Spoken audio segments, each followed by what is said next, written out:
Christophe, tu es psychiatre, psychothérapeute et auteur de nombreux ouvrages, dont le dernier, Cette vie et au-delà, enquête sur la continuité de la conscience après la mort, aux éditions Albin Michel. Ouais. Dans ce livre exhaustif, mené comme une investigation, tu décris précisément tous les phénomènes de conscience hors du corps, tels que les expériences de mort imminente, les vécus subjectifs de contact avec un défunt, les expériences de fin de vie et même des histoires troublantes de réincarnation. Tu analyses point par point également les arguments de la science actuelle qui ne peuvent jamais expliquer un phénomène dans son entièreté, en passant déjà par le constat que la science n'a jamais pu identifier la conscience dans le cerveau. Exactement. Alors pour commencer, est-ce que tu peux nous décrire ce qu'est une expérience de mort imminente ? Quelles sont les grandes caractéristiques communes de ce phénomène pour les personnes l'ayant vécu ? D'accord. Alors, c'est d'abord juste un point important. Généralement, par rapport à ce livre, je me suis positionné comme le porte-parole de toutes ces études scientifiques qui ont été menées par les Anglais et Américains essentiellement, depuis des décennies. En fait, c'est étudié depuis des décennies et qui on fait tout ce travail d'exploration, de croiser les différentes expériences. Et comme le public francophone lit peu l'anglais et encore moins les articles scientifiques anglo-saxons. Donc il y a vraiment un décalage de connaissances entre le public anglo-saxon et le public français. Et donc le but de ce livre, c'est vraiment apporter de la connaissance au public francophone pour qu'il puisse se faire son opinion. Donc vraiment, on est dans de la science, on n'est pas dans de la croyance. C'est vraiment important de préciser. Donc ces études anglo-saxonnes couvrent 4 expériences. Là, 4 expériences spontanées, c'est-à-dire qu'elles ne sont pas médiatisées par un médium ou un appareil pour enregistrer via la TCI, qui sont des enregistrements pour capter des voix de l'au-delà. C'est vraiment des expériences spontanées des personnes. La première, c'est expérience de mort imminente. Alors, beaucoup de gens savent à peu près ce que c'est, mais je dis les grands schémas, les grandes étapes. Tout le monde ne fait pas toutes les étapes, c'est important à préciser, et parfois c'est simplement 1 ou 2 étapes, mais il y a des critères quand même au niveau international qui permettent de définir si ce que décrit la personne correspond à une EMI ou pas. Donc ce sont des critères vraiment précis. Si on prend toute la séquence dans son entièreté, on a une circonstance, je fais rapidement, d'accident ou d'arrêt cardiaque. Ça peut être un accident, ça peut être une intervention chirurgicale qui ne tourne pas bien, en tout cas quelque chose où il y a un arrêt cardiaque avec 20 secondes après l'arrêt de l'activité cérébrale. Et là, toute une séquence d'événements. Sortie de corps, ça veut dire quoi ? Ça veut dire que la conscience de la personne a conscience d'être hors de son corps, elle le voit, elle voit parfois les équipes qui sont en train de réanimer, et il y a toute une perception claire, très claire de son environnement, voire même de lieux en dehors de là où est son corps, ce qui paraît impossible si la conscience était reliée uniquement au corps. Perception d'un espèce de tunnel. Et au bout de ce tunnel, où il s'engage, perception ce qui est décrit comme un être de lumière. Chacun met l'interprétation qu'il veut. Certains, c'est Jésus, c'est Dieu, c'est le prophète. Enfin, en tout cas, un être de lumière décrit comme émanant un amour infini, inconditionnel. Et associé parfois à la perception de proches décédés, toujours des proches décédés qui vont à la rencontre de cette personne-là dans une attitude de grande douceur, de grande joie, de grande bienveillance, et qui parfois lui expliquent un petit peu ce qu'elle est en train de vivre. Là, tu vois, tu as eu un accident, etc. C'est quand même troublant de raconter tout ça. Il y a une question qui émane de cet être de lumière qui est « Montre-moi ta vie ». Montre-moi ce que tu as fait de ta vie. Et dans à peu près 14%, 20%, ce sont les études des cas, la personne fait ce qu'on appelle une revue de vie, un panorama de vie. C'est quoi ? Elle perçoit en 3D, à toute vitesse, son existence, dans les moindres détails. Et il y a deux choses importantes qui se passent. La première, c'est qu'elle voit les actes qu'elle a menés par rapport à sa vie. C'est-à-dire qu'elle perçoit les choses de son point de vue, mais aussi, et ça qui est troublant, du point de vue de l'autre personne. Si on manifesté des actes d'amour, de bienveillance, de générosité, de douceur vis-à-vis de quelqu'un, la personne ressent intrinsèquement en elle l'impact de ceci sur l'autre personne. À l'inverse, si c'est des choses extrêmement négatives, violentes, manipulatrices ou d'agressivité, la personne le ressent également, l'impact chez l'autre de l'agressivité qu'elle a émise. Et d'ailleurs, cette prise de conscience que nos actes, paroles, actions ont un impact sur les personnes aussi profonds, puisqu'ils ont ressenti, fait qu'ils ont, c'est ça qui va générer des changements très importants quand ils reviennent dans leur corps et qui continuent le cours de la vie. Et le deuxième point important, c'est que dedans, il n'y a aucun jugement. Il n'y a aucun jugement extérieur, alors que dans les religions, beaucoup de religions monothéistes par exemple, on dit on va être jugé pour nos actes. Là, ce qu'il faut, c'est que les personnes décrites, il n'y a aucun jugement, c'est soi-même qui évalue si les actes posés ont été justes ou non, bénéfiques ou non. Et ce qui est essentiel, c'est qu'il n'y a aucune référence morale. Hein, il n'y a pas « c'est bien parce qu'on me dit que c'est bien » ou il y a un dogme qui dit que ceci est bien, ceci est pas. Non, non, aucune référence spirituelle, de dogme religieux ou même philosophique. C'est par l'expérience directe, les personnes captent que cet acte était juste ou pas. Ça, c'est vraiment hyper important. Après cette revue de vie, enfin après ou de façon concomitante, il y a quelque chose qui est compris par la personne du fait qu'elle ne peut pas aller plus loin. De fait, ils sont revenus, ils ont raconté l'expérience, mais on leur dit non, tu ne peux pas aller plus loin, tu as encore des choses à terminer. Alors ce sont soit les personnes qui décident, oui, je suis d'accord, j'ai des choses à terminer, je vais revenir parce que j'ai un enfant, il faut que je m'occupe de mon enfant, il faut que je m'occupe d'un parent, j'ai des choses souvent du cœur à accomplir, souvent des choses en lien avec l'amour, avec le don de soi, avec la générosité. C'est étonnant, hein. C'est pas il faut que je retourne pour m'acheter une belle maison avec une Porsche et une Rolex, hein. C'est pas ça. C'est toujours en lien avec un truc du cœur.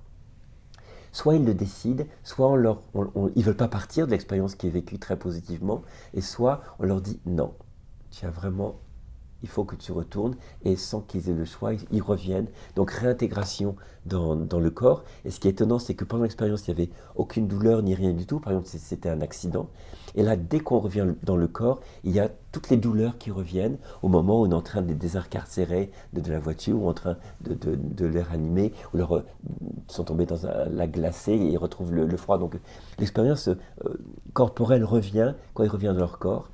Après, il y a une période de grande confusion où on se dit, mais les gens n'osent pas parler de l'expérience, ils ont peur qu'on les prenne comme fous, qu'on discrédite l'expérience. Enfin, beaucoup de gens se taisent en fait. C'est pour ça que je pense qu'il y a beaucoup plus d'expériences, mais les gens n'osent pas en parler. J'espère que ce bouquin-là pourrait inviter à libérer la parole. Et il y a au fil des semaines ou des mois, parfois même des années, un processus d'intégration.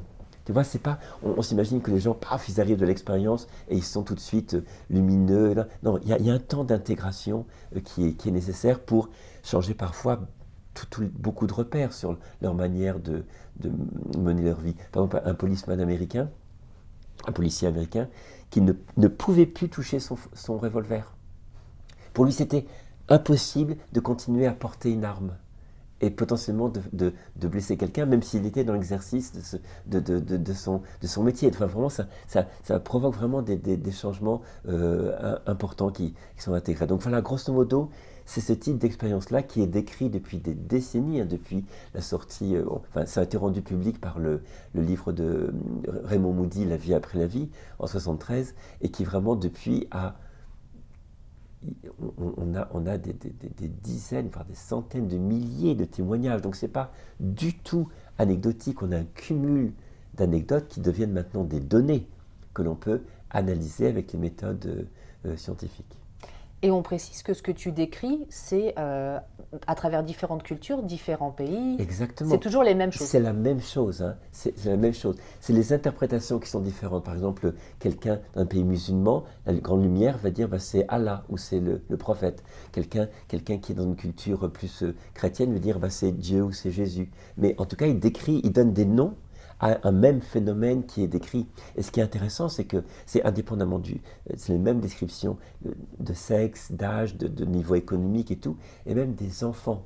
Hein. Il y a des EMI décrites par des enfants de 3 ans, de 4 ans, de 5 ans, qui, une fois adultes, ils racontent, ou alors enfants, ils racontent, et ils racontent les mêmes choses. C'est ça qui est étonnant. Alors que l'enfant, il n'a pas du tout de conditionnement culturel qui pourrait biaiser son expérience. Un petit enfant de 3 ans qui a accès à la parole, donc qui peut parler, il va dire bah, j'ai vu une grande lumière, j'ai vu quelqu'un de très gentil qui me dit que je devais rentrer parce que j'avais des choses à vivre. Des paroles d'enfant. Hein. Et donc, et l'enfant n'a rien à prouver, rien à démontrer. Il est dans son expérience d'enfant avec ses petits mots à lui, et ça décrit pourtant les mêmes expériences. Et ce qui est important, c'est que dans la description de l'expérience, il y a des études qui ont été menées pour voir combien ça persistait, le souvenir. Il y a une étude qui a été après 8 ans, c'est intact. Les gens décrivent exactement la même chose. Et 10 ans, 20 ans, et j'ai même une amie journaliste qui me racontait une EMI qu'elle a fait, je crois, il y a 30 ans, 25 ans ou 30 ans.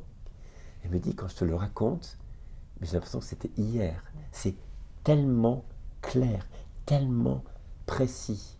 Et ça, tu vois, ça va à l'encontre on dit oui, mais c'est un manque d'oxygène, c'est des hallucinations et tout.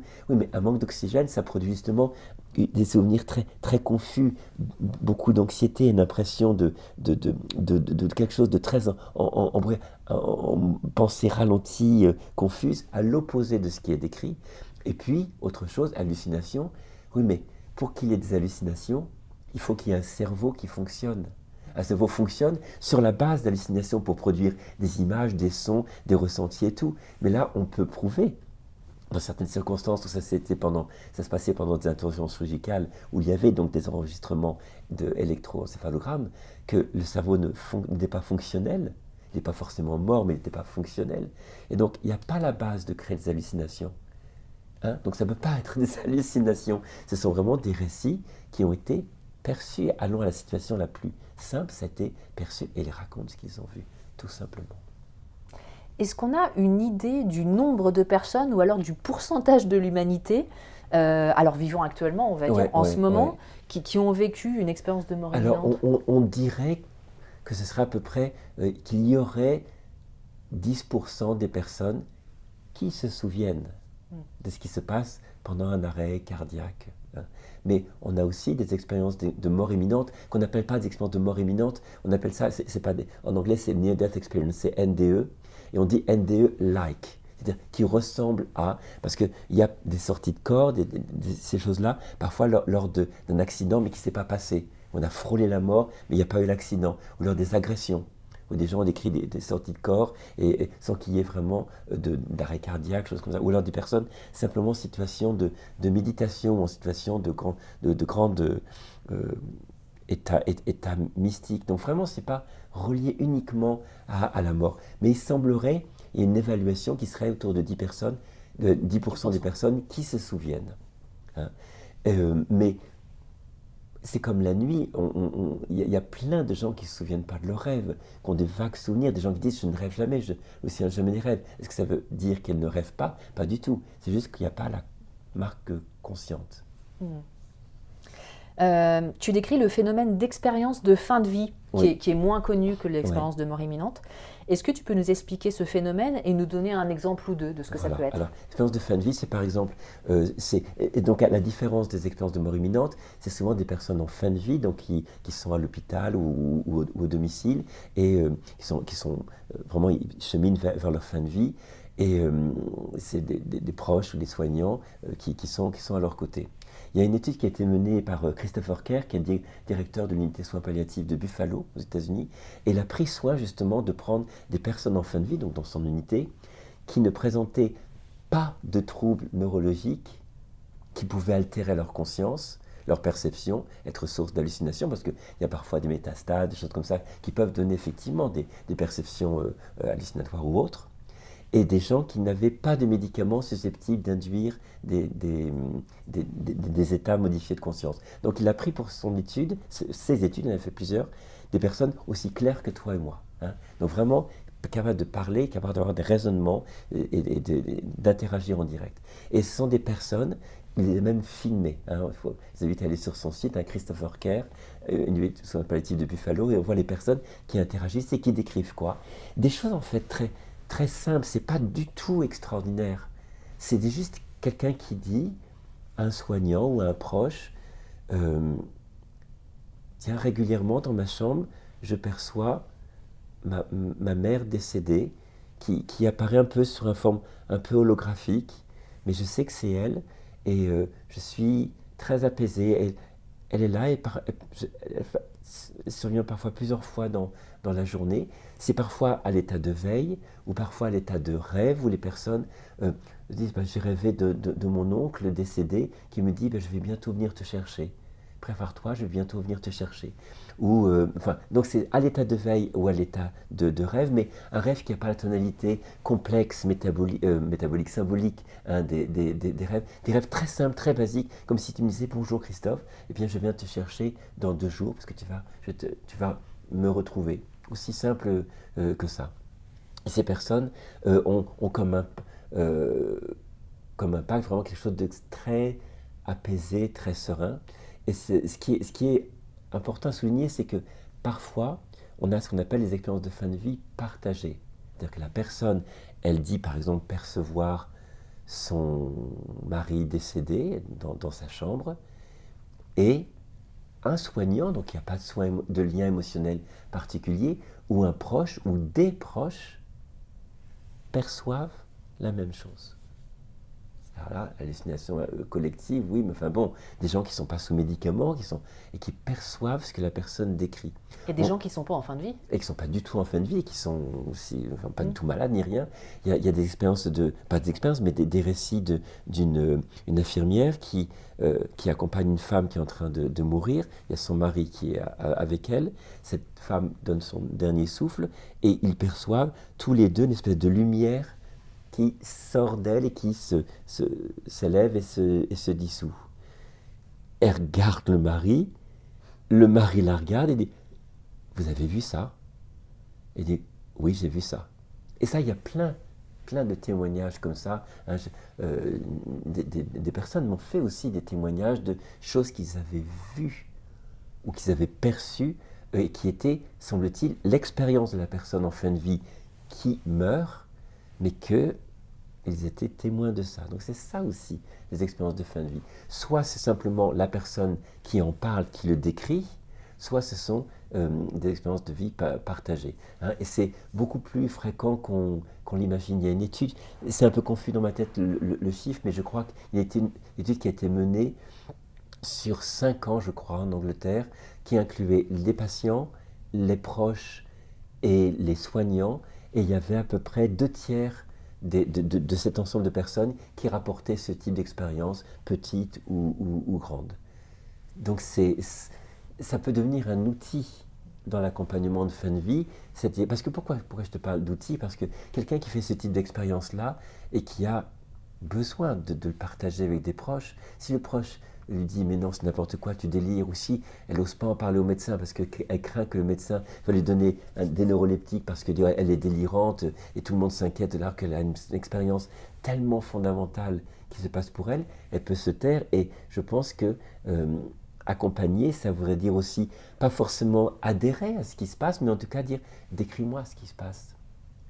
Tu sais, il y a des gens effectivement qui en fin de vie parlent de ces choses-là. Donc offrir un cadre de référence pour que la personne puisse partager cette expérience qui pour elle est fondamentale. D'où toute l'expérience qu'on est en train de décrire, la nécessité d'inclure dans les cycles de formation des médecins, les infirmières, les aides-soignantes, enfin personnel hospitalier et personnel de ville, mais aussi les psychiatres, les psychothérapeutes, tous les gens qui accompagnent des gens, qu'ils aient au moins, qu'ils n'ont pas forcément besoin d'adhérer à ces choses-là, mais qui connaissent ces expériences-là.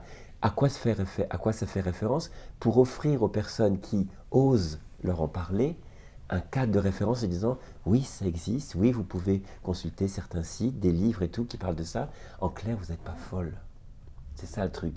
Votre expérience, même si elle n'est pas objective, elle est subjective, mais c'est votre expérience, elle compte, elle a une valeur, et le partager avec des proches ou des soignants, ça peut vraiment être fondamental pour la personne. Donc grosso modo, il y a d'autres expériences de fin de vie, mais c'est grosso modo cette circonstance-là.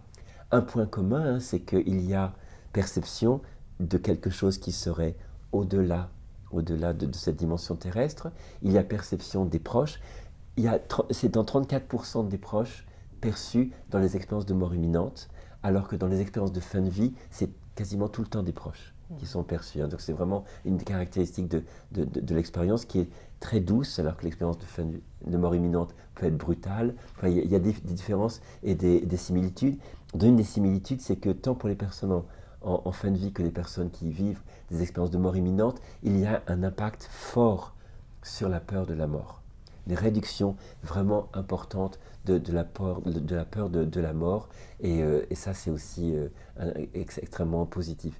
Il n'y a, contrairement aux EMI, je n'ai pas eu connaissance d'expériences de fin de vie négatives, hein, qui seraient vraiment de perception extérieure négative, alors qu'il faut le souligner, il y a des EMI, des expériences de mort imminente, qui peuvent être négatives. Hein. On ne le sait pas beaucoup, on pense que c'est toujours merveilleux et tout. Non, c'est quelque chose qui c'est pas encore beaucoup étudié, parce qu'il y a les gens n'osent pas en parler, mais selon les études, c'est entre 4% et 20%, ce qui est quand même pas négligeable.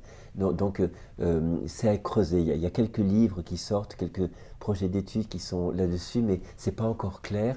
Mais en tout cas, c'est pas que merveilleux. Les EMI, il y a quelque chose qui a... De toute façon, ce livre invite, au bout du compte, à plus de recherche, à plus de science, à plus d'expérimentation, à plus de recueil de données pour avoir suffisamment d'informations pour pouvoir les analyser au niveau statistique et en fonction des outils, hein, de la science, pour que vraiment on puisse poser ces choses-là de façon très, très certaine et aller au-delà de la simple anecdote. Aller au-delà de j'y crois ou j'y crois pas. Ce n'est pas l'idée de croire ou pas croire. Il y a des données, hein, et ces données ne sont pas quelque chose de l'ordre de la croyance. Et pour revenir sur les expériences de fin de vie, elles se produisent en moyenne combien de temps justement avant le décès ? Là, j'ai pas de moyenne précise, mais c'est dans les derniers temps de la vie, c'est peut-être les dernières semaines de la vie, avec une particulière qui s'appelle la lucidité terminale, où ce sont vraiment des personnes qui avaient vraiment une atteinte très très majeure de leur conscience, à type Alzheimer ou troubles déficitaires. Vraiment, les gens reconnaissaient plus des proches depuis peut-être 5 ans ou depuis plusieurs années, ou alors des personnes qui avaient des atteintes cérébrales majeures, hein, tant psychiatriques, avec une description majeure de leur perception du réel, que physique, avec des métastases qui envahissaient tout le cerveau, vérifiées après lors d'autopsie, et qui, dans les dernières heures, soit parfois dernières minutes avant de mourir, retrouvent, et ça, la science ne peut pas expliquer, la médecine, on n'a aucun moyen de l'expliquer, retrouvent l'intégralité de leur conscience quelques minutes avant de mourir. Quelques heures avant de mourir, ils reconnaissent « Ah, ma chérie, te voilà, comment va ton fils ?» Mais quels sont tes projets, toi? Mais vraiment, tu as l'air bien. Ils reconnaissent. Et la difficulté à pouvoir étudier ça, c'est qu'on ne peut pas prévoir qui va faire une lucidité terminale, et donc il n'y a pas de protocole de recherche, parce qu'il faudrait que tout soit prêt, mais ce serait une voie de recherche d'ailleurs, hein, qu'il y ait des protocoles qui soient déjà établis, pour que quand ça survient, hop, on ait déjà la capacité de... peut-être, je sais pas, de filmer ou de poser des questions. Enfin, mais la lucidité terminale, ça fait partie aussi des expériences de fin de vie. Donc c'est un très grand champ d'investigation. Oui. Et qu'on ne connaît pas beaucoup. Hein. Et qu'on connaît. La lucidité terminale, on connaît très très, très, très peu. Ouais. Mais il n'y a aucun moyen d'expliquer comment quelqu'un qui a un cerveau détruit, hein, avec un Alzheimer par exemple, peut 5 minutes ou 10 minutes ou un quart d'heure interagir de façon claire, lucide avec la personne. Ça fait, il y a des hypothèses qui ont été nommées, ça fait comme si, je mets des guillemets, hein, l'ancrage de la conscience dans le cerveau que le cerveau était tellement abîmé que pendant un ultime moment, la conscience se manifeste telle qu'elle est, dans sa pleine capacité de perception, de mémorisation, de conscience pleine et entière, parce que elle est plus ancrée hein, dans un cerveau qui ne la permet plus de fonctionner, et hop, la personne meurt. Et donc après, ça va toujours dans l'idée de continuité de la conscience. Hmm. C'est assez troublant, n'est-ce pas? C'est très très troublant, bien C'est sûr. très très troublant. Et c'est vraiment, hein, je me répète, mais c'est important. Tout ceci n'est pas extraordinaire. C'est juste pas assez étudié.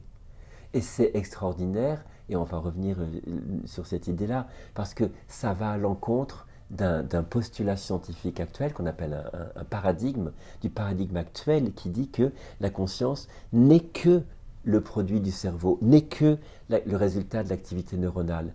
Or, toutes ces expériences-là mettent à mal cette croyance, parce que l'idée que la conscience est le produit du cerveau n'a pas été démontrée. Jamais. Jamais. C'est un fait scientifique qu'il y a une corrélation, une association entre cerveau et conscience, ça c'est un fait scientifiquement établi, mais que le cerveau produise la conscience, ce n'est pas un fait scientifiquement établi. C'est juste une hypothèse, une théorie pour essayer d'expliquer la corrélation cerveau-conscience. Et donc c'est presque, en poussant le curseur, c'est presque une croyance. C'est une croyance, si c'est pas démontré. Si c'est pas démontré au sujet de la genèse de la conscience. Mais il n'y a aucune expérience, aucune étude scientifique qui démontre que la matière, hein, le cerveau, la matière, produit de la conscience. La conscience, la capacité à percevoir, la capacité à éprouver, la capacité à mémoriser, la capacité à communiquer. Non. Et toutes ces expériences-là montrent, par exemple pour les expériences de fin de vie, les personnes captent des proches décédés, qui sont décédés. Donc, leur corps n'est plus là. Il est enterré ou il y a une crémation, il n'existe plus. Or, il y a interaction avec leur conscience. Je ne dis pas le mot âme volontairement, mais c'est trop restrictif, ça je trouve âme. Mais leur conscience qui interagit avec la personne, tant durant l'expérience de fin de vie que pendant l'expérience de mort imminente, et qui interagit, éprouve des choses, échange des paroles, des informations, mais alors qu'il n'y a plus de corps. D'où viennent, où réside, je mets des guillemets, il y a bien une dimension où réside, c'est pas localisé, mais en tout cas une dimension où se déploient ces consciences qui n'ont plus de support corporel et qui pourtant interagissent avec la personne en fin de vie ou la personne qui fait l'expérience de mort imminente. Donc ce sont des arguments très puissants pour dire oui, il y a une continuité de la conscience après la mort, parce que il y a des telles informations qui sont vérifiées après, hein. Un exemple, tu peux avoir une expérience, un petit garçon, j'en parle dans le livre, un petit garçon qui fait, suite à une grosse méningite, fait une expérience de mort imminente.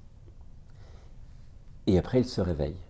Et il décrit que pendant son expérience, il a rencontré son grand-père dans un environnement apaisé, et qu'il voit sa sœur aînée. Je crois qu'elle s'appelle Teresa, sa sœur aînée, qui est vivante, hein, sa sœur aînée. Il raconte ça à ses parents, et puis il dit, voilà. Et ils apprennent, le lendemain matin, le collège de la jeune fille les appelle, enfin elle était en pension aux États-Unis, et ils appellent en disant que Teresa est morte dans la nuit. Et donc le petit garçon, qui ne savait pas que sa sœur Teresa était morte, pendant son EMI rencontre sa sœur Teresa, qui était morte, alors que les parents n'étaient pas au courant, et que l'enfant n'était pas au courant, et que les parents l'apprennent via le récit de l'EMI de leur petit garçon. Ils apprennent que leur fille est décédée d'un accident, une jeune fille pas du tout malade et rien, dans un accident. Comment a-t-il pu percevoir, donc de l'autre côté, une continuité de la conscience de sa sœur décédée, alors que personne ne pensait qu'elle était décédée? Tu vois, ça c'est un exemple, mais tu as plein d'exemples qui sont comme ça, et des informations. Et même moi-même, au cabinet, j'ai eu des témoignages de personnes qui ont eu des informations dans l'après-coup, des perceptions, et dans l'après-coup, ils apprennent que la personne est décédée. Donc il n'y a aucune raison pour qu'ils génèrent quoi que ce soit d'une expérience extraordinaire, il n'y a aucune raison qui génère un type d'expérience particulier de perception de quelqu'un de décédé, et ils apprennent le décès après. Tu vois? C'est fou. C'est vrai. ça qui est incroyable. C'est incroyable. Donc ça, ce sont des arguments puissants quand même hein, pour aller dans le sens d'une continuité de la conscience après la mort. Parce que les gens qui ne s'intéressent pas à ce sujet et qui pensent que tout ça est faux, et la plupart du temps ils ne s'y intéressent pas, parce que quand on s'y intéresse, oui. On ne peut plus dire que c'est faux, il y a trop de preuves en fait. Exactement, oui. Et vont dire effectivement oui c'est une hallucination, etc. Mais la plupart de ces informations se vérifient effectivement, ce que tu dis, après coup, c'est ça qui est... C'est ça qui est étonnant, c'est que ça se vérifie souvent, et parfois, là je pense qu'on va parler aussi des vécus subjectifs de contact avec un défunt, la personne perçoit le proche décédé, et parfois elle ne sait pas que son proche est décédé, et apprend qu'il est décédé plusieurs heures après. Là, ce sont les vécus subjectifs de contact avec les défunts. Alors moi j'avais une question là, pour le coup, sur la réincarnation, oui. Parce que je trouve que c'est un sujet encore plus tabou. Ah oui, c'est vraiment troublant. Hein, oui. Alors que je crois que dans la religion catholique, la réincarnation faisait partie. Oui, paraît-il. Et qu'elle a été retirée des textes. Il y avait un concile à Nicée. Semble-t-il, dans la Bible, il y aurait quelques petits échos, dans certains évangiles, quelques échos qui feraient référence à ça, mais ça a été vraiment gommé. Mais en tout cas, si on prend d'autres traditions, même la tradition juive, la tradition kabbalistique juive, il y a dans le Zohar, il y a une référence claire à la réincarnation. Enfin, des références claires à la réincarnation. Il y a Platon, dans la République de Platon, toute une expérience de mort imminente d'un soldat qui s'appelle le soldat R, et qui raconte une expérience de mort imminente où il voit des personnes qui sont sur le point de se réincarner. Hein, et que ce qui est étonnant, c'est que quand elles vont se réincarner, elles ont clairement, on leur donne un document où ils ont leur mission de vie, ce qu'ils doivent accomplir dans leur vie. Ils en prennent connaissance, ils l'intègrent, et après ils vont, le soldat dit, ils sont allés dans près d'un grand fleuve, le Lété, qui veut dire l'oubli en grec, et ils buvaient de l'eau du Lété, et ils oublient la raison pour laquelle ils s'incarnent dans un corps. Comme s'il y avait, et on retrouve la même notion dans le Zohar, hein, cet ouvrage kabbalistique de la tradition juive, où il y a cette idée de on oublie pourquoi on est là, et j'adore ça, cette idée-là, rester libre, garder le libre arbitre. Si on savait pourquoi on est là, eh bien on irait directement, on n'aurait pas le libre arbitre, la liberté de faire telle ou telle décision, tel ou tel choix. Et donc il y a quelque chose comme ça qui est important. D'ailleurs, dans les expériences de mort imminente, beaucoup de gens disent « je savais pendant mon expérience, c'était clair, limpide, évident, pourquoi j'étais vivant sur cette terre, je le savais, c'était une logique implacable, et en revenant, j'ai oublié, mais je sais que j'ai su. Et je sais qu'au moment où je le vivais, ma vie avait sa raison d'être. Je ne sais plus maintenant, et beaucoup de gens d'ailleurs dans les changements qui surviennent, sont une recherche, une quête souvent spirituelle pour essayer de comprendre, essayer de se ressouvenir de pourquoi ils sont dans cette vie-là, parce que c'était clair qu'il y avait une raison quand ils ont fait l'expérience de mort imminente. Et tu vois, c'est ça, moi, qui me passionne en fait. C'est pas le côté fantastique de ces expériences-là. C'est fantastique, ok, mais c'est surtout qu'est-ce que ça dit pour nos vies. Et ça nous dit, à travers ces différentes expériences, que cette vie, on a quelque chose à y faire. C'est pas chaotique. Il y a plein de douleurs, il y a plein de souffrances, bien sûr, évidemment, il y a plein d'épreuves, mais que au fond du fond, en essence, il y a quelque chose qui a du sens dans cette vie, qui doit être accompli, qui doit être peut-être appris. Je me dis guillemets appris, parce que je ne sais pas quel type d'apprentissage, mais en tout cas, quelque chose qui veut dire quelque chose. Alors même si la vie semble absurde, perte de sens, dans des souffrances qu'on ne comprend pas, c'est fou de voir que ces expériences-là, qui ne font référence à aucun dogme particulier, disent ça a du sens. je trouve que ça met une force, même quand on traverse des épreuves, même quand on traverse des choses vraiment difficiles et incompréhensibles. C'est pour ça que c'est important d'étudier ces phénomènes-là, parce que quand on les étudie, on se dit dans cette vie-là, oui, ça peut me donner une force. Je ne comprends pas pourquoi je suis là. Je ne comprends pas pourquoi je vis un handicap physique, psychique, pourquoi de telles situations de guerre ou autres. Je ne comprends pas pourquoi tout ça. Mais quand on lit tous ces témoignages, il n'y en a pas 10, hein, il y en a des centaines de milliers, on se dit, mais ouais, il y a quelque chose qui est... C'est pas aussi vide de sens que ça. Et ça, je trouve que c'est incroyable, n'est-ce pas? C'est incroyable. C'est vraiment la chose. S'il y avait un cadeau, entre guillemets, à avoir, je pense que le cadeau, il est vraiment là. Et donc, on ne se trompe pas. C'est ça le truc important. Qu'on se trompe pas. Restons pas fascinés en disant c'est mieux après. Non, non, non, non. Si on est dit de revenir, c'est que c'est ce qu'on a à faire ici. Sinon, bah, si c'était mieux après, bah, on y reste, quoi. Non, on dit non, non, tu reviens pas. Et si les gens ne sont pas d'accord pendant l'expérience, ils reviennent forcés, contraints, ils n'ont pas le choix. Donc c'est troublant, il y a des tas de choses qu'on ne comprend pas de pourquoi ceci se passe, mais en tout cas, ça dit des choses sur notre vie, ça c'est certain. Je reviens, je ne connaissais pas cette histoire très intéressante dans la République de Platon, oui, tout à fait. De cette personne qui fait une EMI, oui, le soldat R. Et que chacun a une mission. Est-ce que ça voudrait dire qu'on a chacun une mission particulière propre à nous-mêmes? C'est ce qui est dit dans le Zohar, hein, le texte kabbalistique de tradition juive, et dans ce témoignage-là, et aussi dans le récit, là vraiment indépendamment à toute référence de texte ou autre, les gens disent oui, on a une ou des choses importantes à faire, et curieusement, ça paraît tarte hein, de le dire comme ça au mièvre, mais c'est toujours en lien avec l'amour et avec la sagesse. Amour et sagesse, les deux en même temps. Quelque chose qui, quand je dis amour, dans les petites et les grandes choses, hein, ça peut être vraiment une attitude de bienveillance, générosité, de prise en compte de l'autre, mais aussi amour par rapport à soi-même. Hein. C'est vraiment une attitude de pacification, de dire, des gens ont compris, décrivent, hein, parfois dans l'expérience, j'ai compris combien il était fou et vain de me haïr moi-même, que j'étais en fait une personne tellement digne d'amour. Et je ne m'en rendais pas compte dans ma vie. Je me détestais, je m'auto-sabotais, je me faisais du mal. Et en fait, cette expérience me dit, mais non, j'ai une dignité fondamentale. Donc c'est fou d'ailleurs de ça. Hein. Et après, une transformation de la rapport aux autres et à soi-même.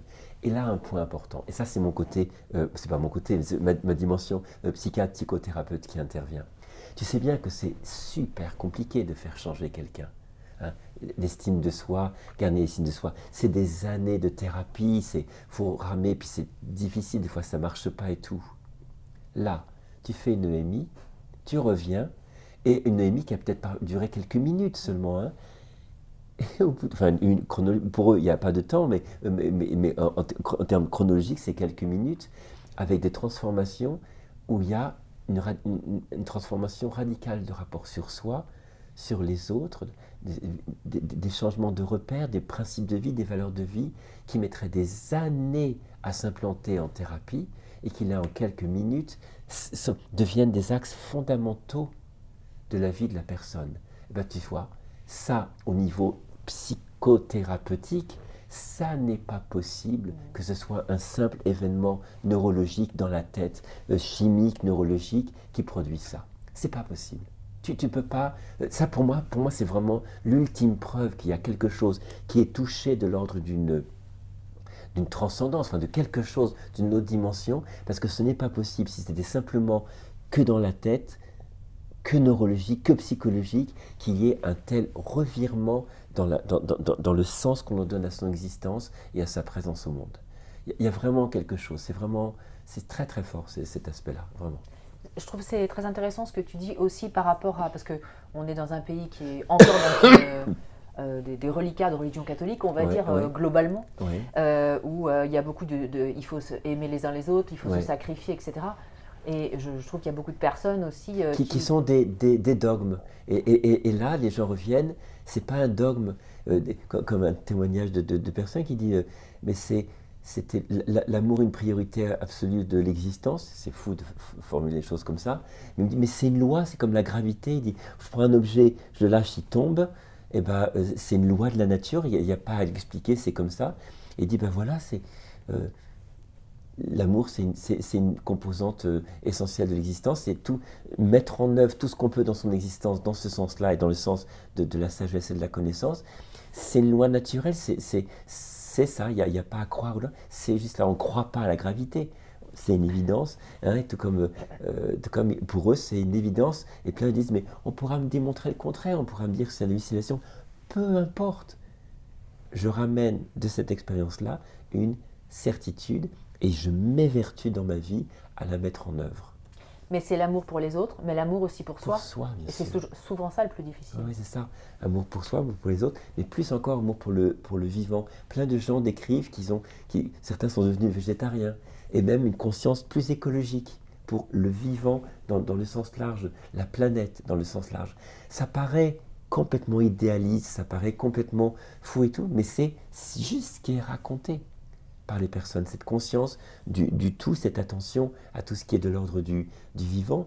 Et tu vois ça, même si nous, on n'a pas fait ces expériences de mort imminente, écouter ces récits, 10, 20, 100, 1000, 10 000, qui racontent la même chose, à un moment donné, ça t'inspire, Bien sûr. ça te touche. Tu te dis, mais waouh, ça résonne en plus. Tu te dis, mais tiens, mais pourquoi pas m'inspirer de ça et aligner ma vie peut-être avec ce qui est décrit comme étant l'essence d'une existence, comme étant quelque chose qui est aussi fondamental, aussi précieux, et puis regarder pour soi-même comment sa vie devient quand on ajuste son existence en fonction de ces actes qui sont racontés par ces personnes-là. Si c'est bien, on continue, on nourrit sa vie de ça. Si c'est pas bien, on laisse tomber, on passe à autre chose. Mais ça vaut le coup qu'il y ait une expérimentation, une connaissance et un essai d'aligner sa vie en fonction de ça. Ça ressemble beaucoup, mais j'ai un petit-neveu qui a 4 ans. Ouais. Ça me fait penser à mon petit-neveu. Cet amour pour les animaux, Oui, pour la nature, oui. pour les gens, il n'y a pas de jugement. C'est étonnant. Hein. C'est les enfants, en fait. C'est étonnant et ce qui est étonnant, c'est que ça survient chez des gens qui a priori n'étaient pas forcément des bonnes personnes non plus. Hein. Il y a des gros criminels qui ont fait des EMI fantastiques. Hein. Comme des gens vraiment très bien qui font des EMI négatives aussi. Ça, c'est étrange. Ça, c'est vraiment troublant. Alors oui, pour parler de la réincarnation, tu racontes quelques exemples qui ont été aussi mis en avant dans des livres de personnes américaines que j'avais lus avant, je crois, Ouais. d'enfants effectivement qui racontent qu'ils étaient dans un autre corps avant. Oui. Il y a des histoires incroyables. Alors ça c'est vraiment, il y a un cadre précis de ces études. C'est le psychiatre Ian Stevenson, dans la fin des années 60, qui a étudié, c'est un psychiatre de l'université de Virginie, qui a créé un département qui s'appelle le DOPS, Division of Perceptual Studies, qui existe toujours actuellement. Hein. C'est un pédopsychiatre qui s'appelle Jim Tucker, qui le dirige dans cette université de Virginie, et qui a, donc Ian Stevenson, a fait des études sur des enfants.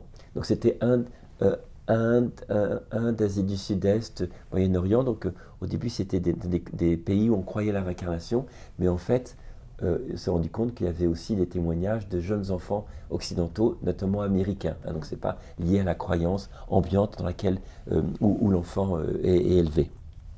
Et c'est quoi? Des petits enfants de 2 ans, 3 ans, quand ils commencent à avoir accès à la parole, et après ça, ils oublient vers 6, 7, 8 ans. Hein, et après, il n'y a plus souvenir de ça. Donc, c'est vraiment un temps très, très précis où ils demandent de façon vraiment, là encore, très, très banale, quand ils sont en train de jouer, qu'ils demandent à leur maman, je voudrais retrouver mon autre grand-mère puis ils donnent le nom de la grand-mère, c'est pas ta grand-mère. Si, l'autre grand-mère, avant que je naisse ici, avant que je sois dans ton ventre. Mon Dieu, il est fou. Mon Dieu, il est fou. Où j'habitais, puis il donne le nom d'un village. Où je suis mort, et dans les circonstances, j'étais un homme, c'est une petite fille qui dit ça, enfin, etc. Et donc Stevenson, il a collecté des récits extrêmement précis. Il est caractérisé d'ailleurs, ce psychiatre, comme étant extrêmement minutieux. Hein, et c'est d'ailleurs son exactitude, son exigence scientifique a été louée par un des plus grands journaux scientifique, le JAMA, Journal of American Medical Association. Le JAMA, c'est la référence de la recherche scientifique aux États-Unis, et ils ont loué son travail en disant c'est tellement précis, c'est tellement clair qu'on ne peut pas écarter l'option de la réincarnation. C'est fou, hein. Et même Stevenson, dans ses recherches, il essayait tout le temps d'aller chercher les options qui invalidaient la réincarnation. C'est fou, hein. Il dit, je ne cherche pas du tout à convaincre, j'apporte des faits, et il a récolté, jusqu'à maintenant, donc 2600 cas d'enfants, et il y a 1700 qui ont été vérifiés, point par point. Tu peux nous en raconter un ? Par exemple,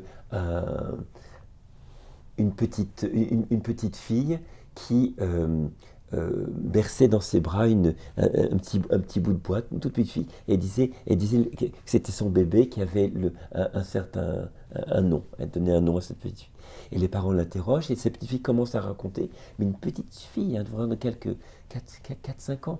Et ben voilà, avant je m'appelais comme ça, j'étais mariée avec ce monsieur, mes grands-parents s'appelaient comme ça, j'avais des sœurs, j'étais dans tel village, j'avais un perroquet qui s'appelait comme ça, je faisais tel métier, enfin, il y a des lignes et des lignes et des lignes, et ils ont pu identifier une personne qui correspondait point par point à cette description.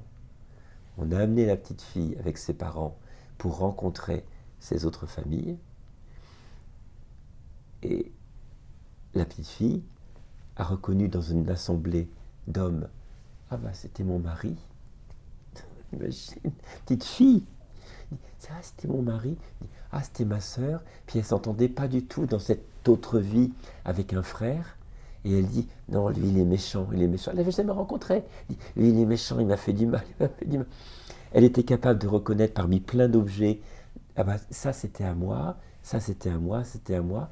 Enfin, tu vois, dans ce film Little Buddha de Bertolucci, où on présente plein d'objets, un petit garçon américain lui dit, qui appartenait à un grand maître décédé, et il dit, bah, ça c'était à moi, ça c'était à moi, et ça correspond effectivement aux possessions de ce grand maître décédé. Donc c'est des processus de reconnaissance, de réincarnation qu'on retrouve vraiment fréquemment dans les traditions bouddhistes tibétaines. Hein, c'était vraiment développé par les Tibétains, ces processus de réincarnation de grand maître en grand maître. Et donc, ça dit que ça, et parfois même l'enfant dit, bah, je suis mort de telle manière, et Stevenson a pu trouver, quand ils ont identifié la personne, que cette personne est morte effectivement de cette manière-là. Il y a un petit garçon qui avait une marque de naissance là et là. Marque de naissance, hein. Ok. Et Stevenson a trouvé les circonstances du décès de la personne que décrit l'enfant, un professeur en vélo, une balle perdue, et il meurt avec une balle qui rentre là et qui ressort là. Et tout correspondait, les noms, donc comme si, étrangement, il y avait une empreinte qui était sur les barres de naissance. Et il a fait des gros volumes. C'est extrêmement ennuyeux à lire, les études de Stevenson, tellement c'est précis. On se noie, et c'est ennuyeux. C'est pas du tout, il n'est pas du tout dans le fantastique. Waouh, c'est génial, c'est ennuyeux. Les détails, les micro-détails sont là, mais c'est ce qui donne une puissance à son travail. Et est-ce qu'on a une idée globale du temps qui se passe entre la vie d'avant, entre guillemets, et la vie d'après ? Ça peut être quelques années, 2-3 ans, à plusieurs décennies. Je n'ai pas trouvé vraiment et dans les mêmes pays, date. Dans les mêmes régions ? C'est parfois les mêmes régions, c'est parfois des régions différentes. C'est très, très aléatoire. Par exemple, il y a, sur les 1700 qui ont été identifiés, c'est parfois des gens qui étaient proches, l'autre village, ou qui étaient à des milliers de kilomètres. Hein, pour les cas anglo-saxons, notamment, je pense à un, c'était intra-Amérique. Mais il y a des cas où c'est des soldats japonais et ça se passe en Birmanie. Tu vois, il y a des... Mais ça vaut le coup d'aller sur le site, hein, si les gens sont intéressés, d'aller sur le site de l'Université de Virginie, le DOPS, et il y a toutes les données. On voit le programme d'études, ces gens-là, il y a toutes les données, hein, c'est accessible. Et par curiosité, c'est financé par qui? C'est des financements universitaires. Hein, c'est amusant que tu parles de financement, parce on sait que les Américains, ils sont pragmatiques, hein, qui vont vraiment, qu'ils dépensent de l'argent que pour les trucs qui ont. Et il y a le Bigelow Institute for Consciousness Studies, études sur la conscience du Bigelow Institute. Monsieur Bigelow, c'est un entrepreneur dans l'aérospatial du Nevada.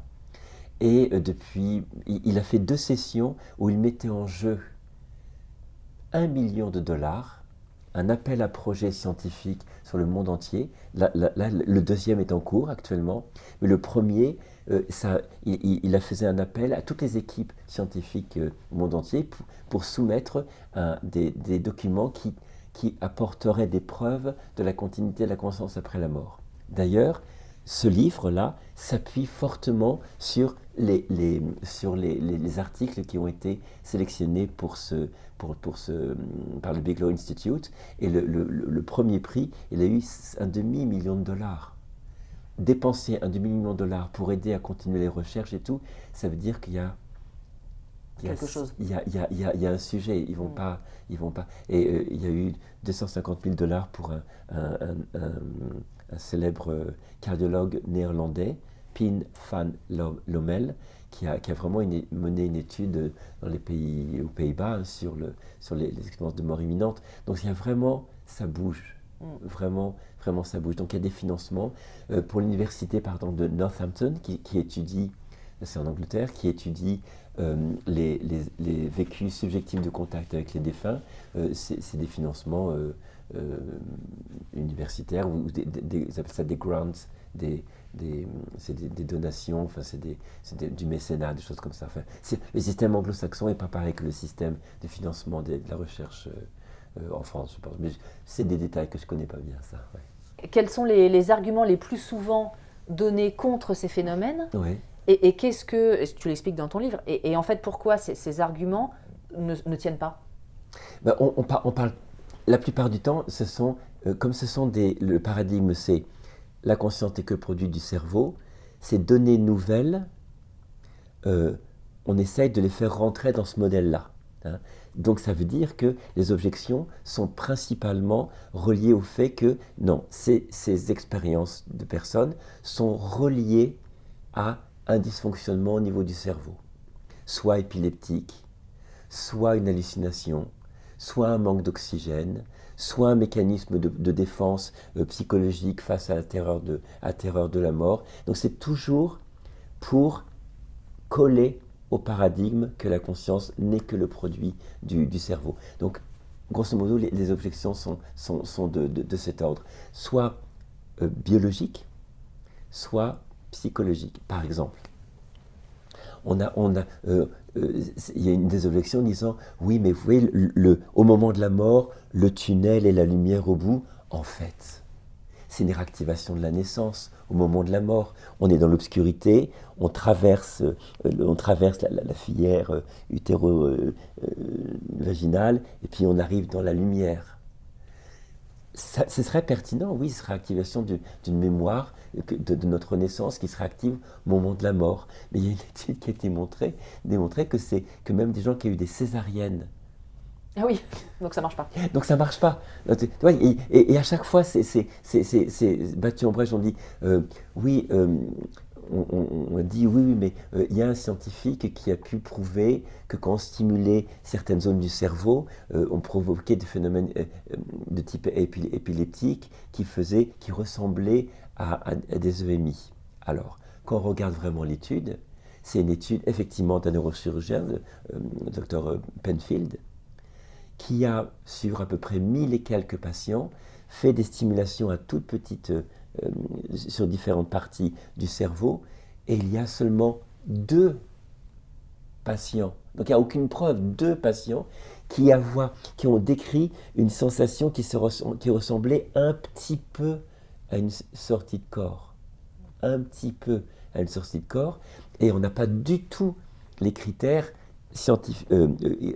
les critères internationaux qui définissent. Il y a une échelle, la Grayson Scale, une échelle qui permet de dire une expérience est une EMI ou pas en fonction de certains critères. Et là, c'est pas du tout ça rentre pas du tout. Donc il y a vraiment parfois, pas une malhonnêteté, mais dire non, c'était démontré par un neurochirurgien que c'est épileptique. Ben non, quand on regarde les études, c'est 1000 personnes et il n'y en a que deux qui racontent une expérience qui se rapporte très vaguement à une EMI. Donc c'est pas honnête comme argumentation, alors qu'on balance comme ça en disant il était démontré que, bah oui, mais démontre-le, vraiment démontre-le. Hein. Il y a aussi le truc hallucinatoire. Hein. Je t'ai dit là, il faut qu'il y ait un cerveau fonctionnel pour qu'il y ait des hallucinations. Or, on peut enregistrer que le cerveau n'est pas fonctionnel, ne fonctionne pas. Pour avoir des hallucinations, il faut un cerveau qui est capable de créer des images, des sons, des souvenirs dont on peut se souvenir, et des émotions. Or, il n'est pas fonctionnel, le cerveau. Parfois attesté par des électroencéphalogrammes plats, comme un cerveau non fonctionnel peut générer des images, des sons et des souvenirs. Aussi limpides, aussi précis et qui restent toute la vie. Et qui restent toute la vie, oui. Donc, enfin, c'est intéressant d'ailleurs de voir les objections parce que c'est complètement contré. Une objection pour les personnes lors de vécu subjectif de contact avec un défunt, on dit mais oui, les gens sont dans la douleur du deuil, de la perte de leurs proches, et donc ils vont générer l'expérience. Deux objections. Je travaille beaucoup avec des personnes en deuil, des mamans et des papas en deuil notamment, qui n'ont qu'une envie, c'est de retrouver leur enfant. Et puis ils ne font pas de VSCD. Et on ne sait pas pourquoi on fait VSCD. Mais si le désir puissant de rétablir le contact avec son enfant était l'agent moteur, la cause première pour générer un VSCD, ben, tout le monde ferait des VSCD. Or, ce n'est pas du tout le cas. Et il y a aussi des VSCD, des vécus subjectifs de contact avec des défunts, où la personne perçoit la personne décédée de façon très courte, pendant quelques secondes, c'est une des caractéristiques des VSCD, et apprend, après, des heures ou des jours après, que la personne est décédée. Pourquoi donc son cerveau fabriquerait une expérience de contact avec une personne qui aurait pour objectif d'apaiser la douleur d'un deuil qu'elle ne ressent pas, dont elle n'a pas conscience? Pourquoi notre cerveau fabriquerait une expérience pour apaiser une souffrance qui n'existe pas? Ça ne tient pas, ça tient pas. Donc tu vois, c'est ça qui est important. Pourquoi ces différents chercheurs ont pris plein d'expériences différentes? Parce qu'une expérience toute seule, dans un territoire, c'est fragile. Il peut y avoir des objections. Mais quand tu mets un faisceau d'arguments, continuité de la conscience, tu prends un autre type d'expérience qui sont vraiment dans un autre contexte avec d'autres personnes. Ça donne un deuxième argument de continuité de la conscience après la mort. Tu prends un troisième, les expériences de fin de vie, d'autres arguments. Tu prends la continuité de la conscience pour ces petits-enfants qui racontent des vies passées. Et on arrive à un faisceau d'arguments qui parfois se complètent les uns les autres pour arriver à ce qu'on appelle l'intime conviction. C'est un terme juridique français, mais qui a l'équivalent dans les pays anglo-saxons. C'est au-delà de tout doute raisonnable. Et qui sont vraiment dans un tribunal, quand on accuse quelqu'un, on fait une convergence des preuves pour arriver à l'intime conviction que cette personne est coupable. Et c'est là-dessus qu'on la condamne ou pas. Donc c'est exactement le même procédé que ces chercheurs anglo-saxons ont fait. Ils ont pris tous les arguments et ils arrivent à un point où il devient presque impossible de maintenir la posture au regard de ces expériences, de leur cumul, de continuer à dire que la conscience n'est que le produit du cerveau. Non. Ce paradigme, il doit évoluer parce que ces données sont de plus en plus claires, de plus en plus étudiées, de plus en plus significatives en termes d'analyse statistique, de leur fréquence, pour dire non, ce paradigme, ce postulat scientifique non démontré, doit changer pour inclure ces expériences-là. Et donc, on ouvre un autre pan de recherche. Parce qu'au bout du compte, ce livre, là. Il n'est pas du tout fait pour être contre la science. Au contraire, il plaide haut et fort pour plus de science, pour élargir le champ des neurosciences. Les champs des neurosciences, pour l'instant, consacrés uniquement au cerveau, à la conscience reliée au cerveau, mais ça invite à élargir les neurosciences pour qu'on commence à étudier quelle est cette conscience qui serait non localisée au cerveau. Et pousser des protocoles de recherche, pousser des études pour vraiment étudier ça, et ça viendrait enrichir la science plutôt que l'appauvrir. Parce que ce paradigme qui dit que la conscience n'est que le produit du cerveau, je trouve que c'est un appauvrissement énorme de ce qu'est notre conscience dans sa capacité de création, d'inventivité, de génie. Enfin, c'est fou de réduire simplement à de l'électricité ou un peu de chimie le génie, la création artistique, la création littéraire, la transcendance spirituelle. Enfin, c'est fou. Et je suis persuadé que dans, 10 ans, 20 ans, on se demandera, mais comment on a pu penser, comment il est possible de penser que, comment ils ont pu penser que la conscience était que le produit du cerveau? Parce qu'on aura tellement avancé dans les recherches que ce sera tellement évident. Et je dis, mais c'est pas possible qu'on ait pu avoir une pensée aussi limitante, limitée, avec les incidences sur les gens. Alors que là, ces expériences-là, ça ouvre des champs de compréhension de soi-même, du réel, ça ouvre des champs d'investigation, ça ouvre des apaisements également, ça ouvre des perspectives sur le sens de la vie, sur le sens qu'on peut donner à son existence, qui ne peuvent pas émerger du paradigme matérialiste de la conscience limitée au cerveau. C'est pas possible. Et ce qui est en plus incroyable, c'est que quand on regarde un peu dans les traditions, alors beaucoup en Asie, le livre des morts, tibétain, etc. Ça raconte ça, déjà. Ils le savaient tous depuis très longtemps. Oui, ça raconte ça. Ils ont découvert ça d'écrit, mais et on l'a perdu. Voilà, ce qui est intéressant, c'est que peut-être que cette science, je dirais, on parle de science post-matérialiste, cette science post-matérialiste qui commence à intégrer ces données-là, à les étudier, semblerait, je mets un conditionnel, mais semblerait décrire avec les outils de la science et ces territoires qu'il faut préserver, quelque chose que les traditions spirituelles décrivent, avec leurs mots et avec leur territoire qu'il faut préserver, décrivent la même chose. Exactement la même chose. Les mêmes phénomènes, la même réalité, de points de vue différents. Et là, peut-être que, sans les confondre du tout, les deux territoires, dimension spirituelle, je ne parle pas religieuse, mais spirituelle et dimension scientifique, sans les confondre, mais se dire, tiens, c'est peut-être au plus proche, il y a peut-être plus d'enseignements à tirer de l'un de l'autre, sans les confondre. C'est hyper important de ne pas les confondre, parce que sinon on est dans un truc New Age complètement fou, mais sans les confondre, on a quelque chose qui peut être un approfondissement de nos connaissances, tant sur un mode scientifique que en nous aidant des outils scientifiques, mais des outils, des guillemets, spirituels. Parce que quand même beaucoup d'outils et de connaissances spirituelles dans les pays, je dirais, qui ont des traditions de méditation, les chercheurs, les résultats des chercheurs, les traités de méditation qui parlent de la nature de la conscience, de la nature du réel, ont été amenés par des pratiques de méditation notamment. Donc c'est un outil. Tiens, on peut peut-être utiliser cet outil de méditation pour avoir tout ce qui est de l'intuition, pour vraiment générer une connaissance, comme ça a été le cas donc, dans toutes les traditions spirituelles, notamment bouddhistes, et qui, curieusement, ont des tonalités qui ressemblent à ce que les gens décrivent, et des gens qui n'ont aucune connaissance de ces traditions, des gens qui vraiment ont parfois pas aucune éducation académique, formelle, ni rien, et qui font une expérience, qui ramène des notions, des valeurs, des principes de vie qui sont étonnamment en phase avec des enseignements millénaires. Et qu'ils ne connaissent pas. Et qui pourtant, quand ils lisent ces textes-là, parce que beaucoup ont l'appétence après de s'instruire les autres, disent mais oui, je connais, j'ai vécu ça. J'ai eu cette expérience-là. C'est complètement fou et c'est complètement passionnant et hyper inspirant.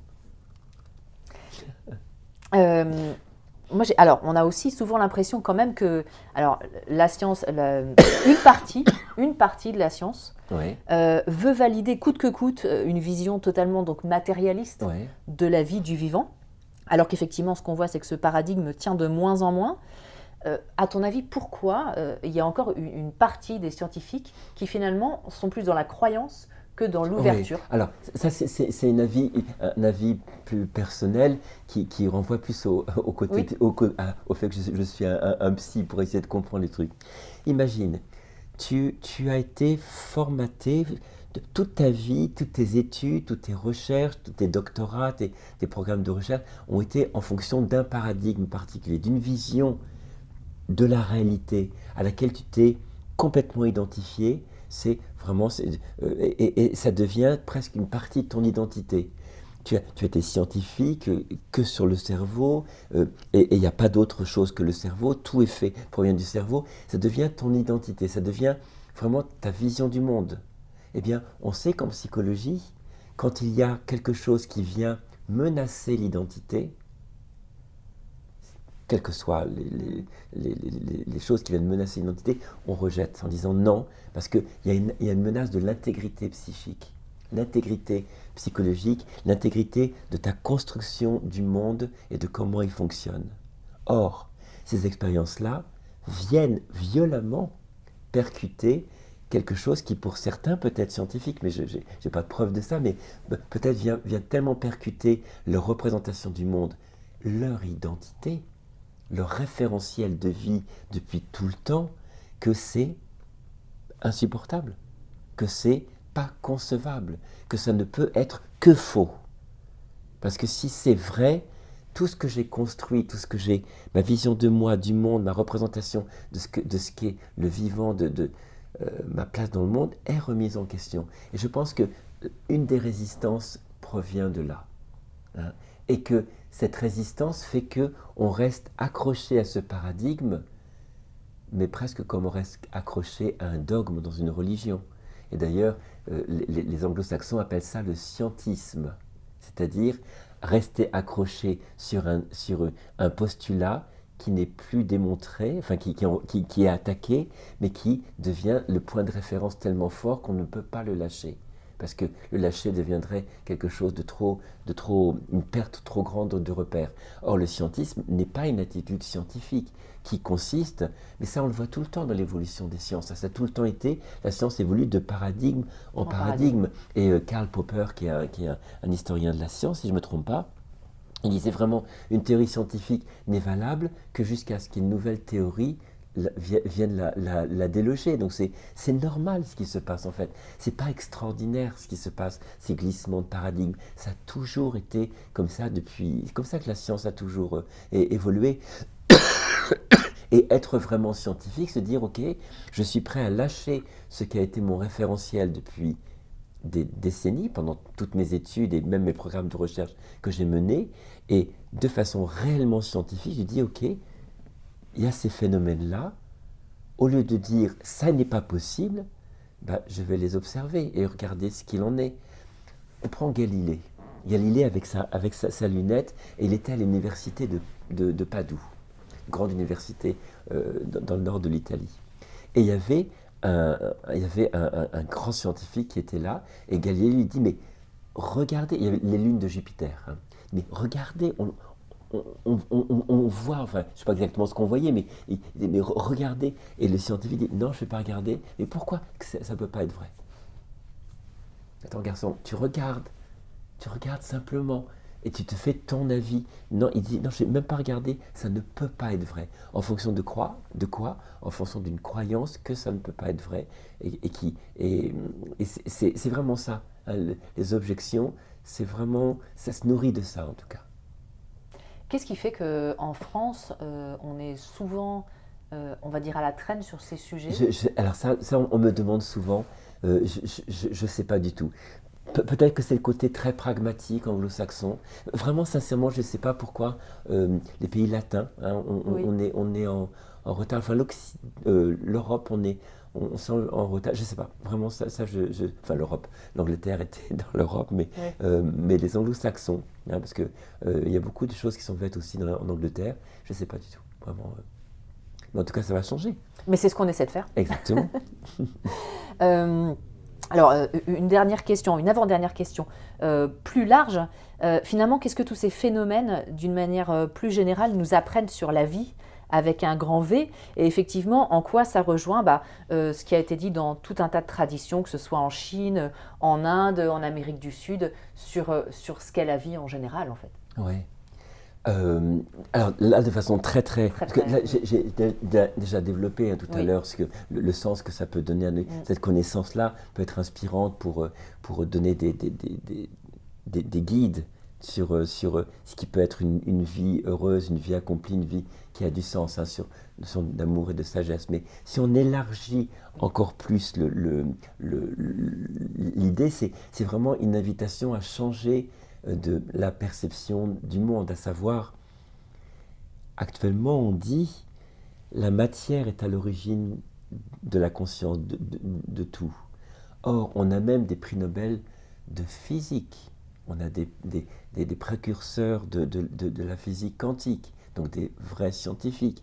On a David Bohm, qui est vraiment un des collaborateurs d'Einstein. Enfin, on est dans les gars costauds au niveau scientifique qui nourrissent la réflexion au fil des décennies, qui dit non, en fait, le cœur de la matière, c'est la conscience. En fait, tout ne procède pas de la matière, tout procède de la conscience. L'essence même de la matière, c'est la conscience. Donc ça change beaucoup. C'est 180 degrés. Ah oui, c'est 180 degrés, on est dans quelque chose qui est, c'est-à-dire que cette expérience du réel serait en essence de la conscience. Mais est-ce que c'est aussi étonnant que ça? On en fait l'expérience. On en fait l'expérience. Imagine que Carole est en train de rêver cette situation-là. Carole est endormie chez elle et elle rêve qu'elle est en train de faire une interview avec Christophe. Okay? Carole est assise sur mon tapis.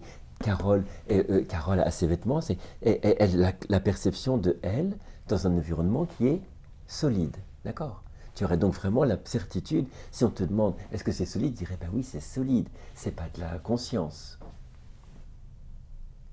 Carole, dans son lit, se réveille et elle raconte son rêve à une amie. Elle dit, c'est dans mon rêve, j'étais avec Christophe Auré, on parlait, j'étais dans un environnement qui, dans mon rêve, du point de vue de moi dans le rêve, était solide. Mais je sais très bien, maintenant que je te raconte, que ce que je percevais comme solide n'était en fait que les manifestations de mon esprit. Et donc ce qui était l'expérience de la matière dans mon rêve, du point de vue de moi dans le rêve, est en fait d'un autre point de vue de moi réveillé, perçu comme étant en fait de l'esprit. Donc on a l'expérience. C'est pas si fou donc de dire que la matière est conscience, puisque c'est une métaphore, c'est une analogie le rêve, mais laisse vraiment aussi qu'on peut avoir l'expérience de dire oui, j'ai une expérience toutes les nuits dans mes rêves que ce qui me semble être matière est en fait uniquement conscience. C'est intéressant comme analogie, on comprend bien. C'est une analogie. Et d'ailleurs, dans des traditions plus orientales, asiatiques, il est dit que peut-être notre existence n'est qu'un rêve. C'est pas que ça n'existe pas, parce que là, je me cogne contre la poutre, j'ai mal. Donc, dans le cadre d'une dimension donnée, ce réel existe. Mais il est une illusion, pas dans le sens une illusion, ça n'existe pas, c'est une illusion dans ce que j'en comprends en tant que dans son essence. Je pense que c'est réel, que c'est de la matière, alors que c'est que de l'esprit. Tu vois, et là, et dans ces traditions orientales, c'est notre vie est un rêve, notre vie ne serait-elle pas un rêve où la matière serait en fait conscience de ce qui rêverait, à savoir la conscience ultime. pour parler vraiment, pour élargir vraiment, vraiment grand, grand, grand. Donc, tu vois, les voies d'exploration sont infinies. Et ce qui est assez passionnant, c'est que c'est par un biais scientifique. Tu vois, c'est ça qui est troublant. Par un biais scientifique, et ce biais scientifique se fait par un biais de témoignages, de gens qui ont eu un accident, qui sont tombés dans une rivière, qui se sont noyés, qu'on a ranimés et qui racontent des trucs. 1, 2, 10, 100 000, 10 000, 100 000. Et qui, mis bout à bout, on analyse ça, des gens qui perçoivent des proches décédés, des gens qui en fin de vie qui racontent des trucs. 1, 10, 100 000, 10 000, puis on croise tout ça et à un moment donné, dit waouh, attends. Ça ne peut pas être qu'un dérapage cérébral. Il y a quelque chose, il y a un sujet là. Explorons. Tu vois? Donc ça nourrit de la réflexion scientifique qui après vient nourrir, vient aborder sur une autre manière des visions à tonalité spirituelle qui existent depuis la nuit des temps. C'est étonnant, hein? C'est vraiment, vraiment étonnant et c'est plus que passionnant. Et donc c'est dans ce livre, hein, j'essayais au maximum de rendre ça simple et accessible pour que les gens s'approprient une connaissance. Et puis il y a beaucoup d'exemples concrets. Oui, c'est ça qui est bien aussi. Oui. C'est que les gens s'approprient et se fassent leur avis. C'est pas du tout, comme je le dis dans l'introduction, l'objectif c'est que ne soyez pas à dire je crois au VSCD, je crois aux EMI. C'est pas du tout du domaine de la croyance. C'est une domaine des informations. Bon, il y a beaucoup de choses, la plupart c'est en anglais, hein, malheureusement, mais se donner accès à ces informations-là et puis se faire son avis. Et voir si c'est pertinent pour soi ou pas. Juste ça. Moi, j'ai remarqué quelque chose de très drôle, c'est qu'à chaque fois autour de moi que je parle de ces sujets, à chaque fois qu'une personne me dit « ça n'existe pas, je n'y crois pas », je lui dis très bien « quels sont tes arguments, qu'est-ce que tu as lu ?» Rien. Exactement. Parce que c'est toujours une croyance. Exactement. Et d'ailleurs, Chris Rowe, qui est un professeur à l'université de Northampton, justement, qui étudie ces phénomènes-là, il a fait récemment une vidéo en disant que tous les détracteurs, qu'on leur demandait sur base de quoi, sur quelles études ils venaient mettre des oppositions, ils ne les connaissent pas. C'est juste sur un principe. Non, ce n'est pas possible. Parce que dans ce contexte-là, être cartésien, ça veut dire uniquement adhérer au postulat qui dit que la conscience est le fruit du cerveau. Donc un postulat qui est une croyance non démontrée. Et ça veut dire ça, être cartésien. Ah bon? Moi, je préfère être cartésien sur des données qui ont été vérifiées, validées, prouvées.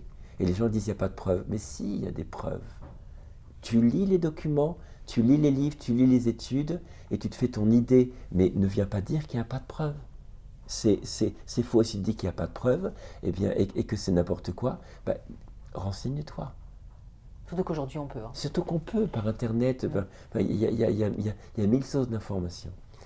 Donc voilà. Et la dernière question qui est plus personnelle, que je me posais, comment, donc toi tu es psychiatre, tu as aidé les gens donc, surtout à l'accompagnement du deuil. Accompagnement de fin de vie en soins palliatifs. Je me suis spécialisé en soins palliatifs, donc accompagnement des personnes en fin de vie, de leurs proches, des malades et de leurs proches, et accompagnement du deuil, beaucoup les deuils traumatiques, les deuils violents d'enfants ou par suicide. Ouais. Et qu'est-ce qui fait que dans ta vie, tu as été amené à t'intéresser à ces sujets? Ils sont venus. Ils sont venus à toi. Mais c'est ça, c'est pour ça. Hein, c'est vraiment, ce livre, hein, il part, le point de départ, c'est un intérêt pour ça, pour ces choses-là, mais quand même, le fondement, c'est que ça part d'expériences de terrain.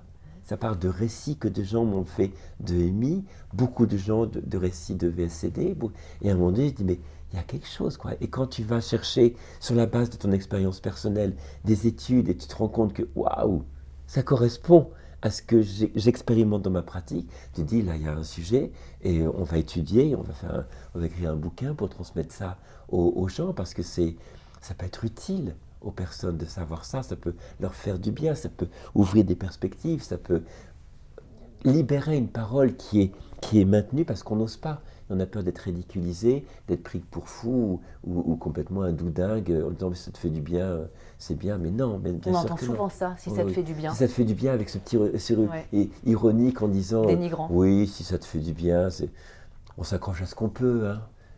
Ah oui, là, on les égorge d'abord, on leur fait 2 claques au lit sans manger, et tu dit, mais c'est très condescendant, c'est insultant ce que tu dis là. ok? Mais tu te permets ça sur base de quoi? Parce que moi, j'ai un bouquin, j'ai des références si tu veux. Mais donne-moi tes références pour te dire que ça me rassure. Oui, mais enfin bon, c'est... Non, non, non, non, non. Il y a des données, tu les étudies et après on parle. D'accord? Et qu'est-ce que ça a changé, toi, dans ta vie, dans ta perception de ta vie à Bah, toi? euh, un grand apaisement, vraiment un grand apaisement par rapport à la peur de la mort. Vraiment énorme. Et surtout sur cette notion hein, qui est c'est que cette vie a un sens. Avec toutes les difficultés qu'il y a, avec toutes les souffrances, avec tous les manques, toutes les carences, ça a un sens, c'est pas absurde. Même si ça semble tellement absurde parfois, c'est pas absurde. Et là, ça donne vraiment une puissance. Moi, ça, après, c'est pas des choses que j'impose aux gens. Hein. Ce sont des outils. Cette connaissance, c'est un outil. Il ne faut surtout pas basculer dans un truc qui deviendrait un dogme en disant aux personnes en deuil, c'est comme ça que ça se passe. Ou aux personnes en fin de vie, c'est comme ça que ça se passe, c'est comme ça que tu dois penser. Non, on en ferait une religion, ce serait absurde. Non, ce sont des outils qu'on garde et c'est que quand les personnes que j'accompagne évoquent ces choses-là, que je dis, que je me permets d'ouvrir et de dire, oui, effectivement, ça correspond à des choses qui sont étudiées, il y a des études là-dessus, je peux vous donner les références, mais c'est des outils qui sont mis à disposition, mais pas des choses qui sont imposées aux gens. Ce serait trop violent d'imposer à quelqu'un qui est en fin de vie en disant, de toute façon, tu vas avoir des proches qui vont venir te chercher et tout. Ben non, il y a des gens qui meurent dans la terreur parce qu'ils n'ont pas ces expériences-là. Et il y a plein de gens qui n'ont pas ces expériences-là et qui et qui meurent dans des situations vraiment difficiles, ce serait pas éthique, pas déontologique de leur imposer une vision qu'ils ne partagent pas.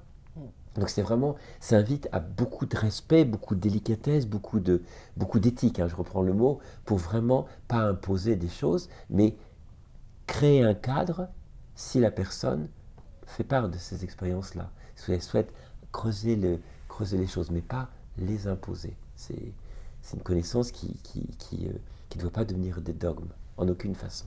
En aucune façon. Et moi, ça m'aide aussi, hein, vraiment intimement, dans l'accompagnement des parents, par exemple, des parents en deuil, qui sont d'une telle souffrance, et moi, ça m'aide à accueillir cette souffrance-là, ça me rend, entre guillemets, plus fort intérieurement, parce que vraiment, c'est pas une conviction, c'est une certitude pour moi qu'il y a continuité de la conscience.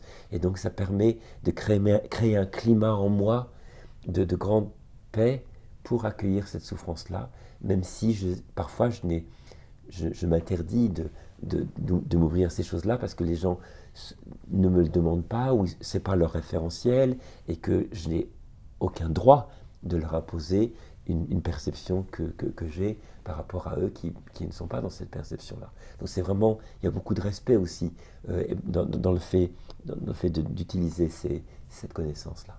C'est important, hein. La question éthique et déontologique de cette connaissance-là, elle est vraiment, c'est un autre point important à étudier. Est-ce que tu as une dernière chose à rajouter avant qu'on termine cet entretien? Lisez le livre. Oui. Lisez le livre, c'est la meilleure façon de vous faire votre opinion et de vous donner des arguments pour discuter avec les gens et faire avancer les choses. Et à la fin du livre, j'ai créé une adresse mail, cette vie, enfin, si tu la peux le mettre, cette vie au-delà, @gmail.com, pour si des gens ont des témoignages, c'est un endroit où ils peuvent déposer, peut-être avec une idée de faire des recherches dessus ou les utiliser lors de conférences. Enfin, je ne sais pas encore ce que je pourrais en faire, mais en tout cas, un appel à témoins. Si les gens vivent des choses comme ça ou des proches et qu'ils ne savent pas où les raconter, ils peuvent les raconter au moins sur ce lieu-là. Une très bonne initiative. Voilà. Merci beaucoup, Christophe. Merci beaucoup, Carole. Au revoir à tous.